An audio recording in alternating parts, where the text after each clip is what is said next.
唔好意思啊，CCTV 打電話落嚟啦，見到係咪唔覺意擺咗啲嘢食落個袋度？麻煩攞出嚟，因為睇住我做緊嘢，攞翻出嚟就簡單啲啦，好唔好？因為食物衞生啦，始終都全部唔緊要嘅，食到可以全部喺度食嘅。同埋咁大袋嗰啲攞埋出嚟。我已經唔係。嗰啲牛肉應該係我哋公司嘅，唔好意思啊。攞埋出嚟啦。仲有啲蝦啊剩啊，不如成盒攞出嚟好嘛？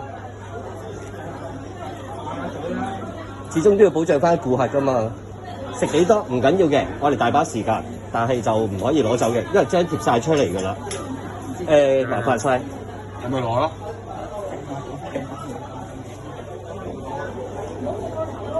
成袋啊！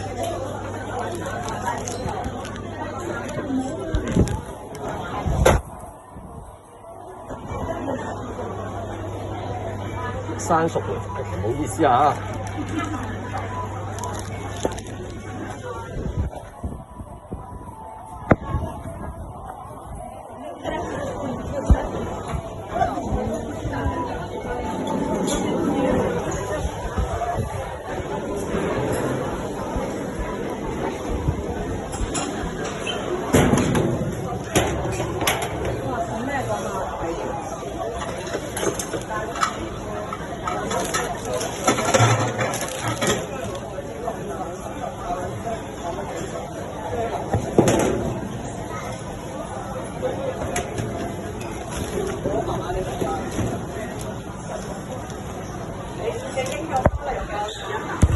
咁啱啱喺 A49嗰度啦，見到個客就倒取咗比較多嘅食材拎走。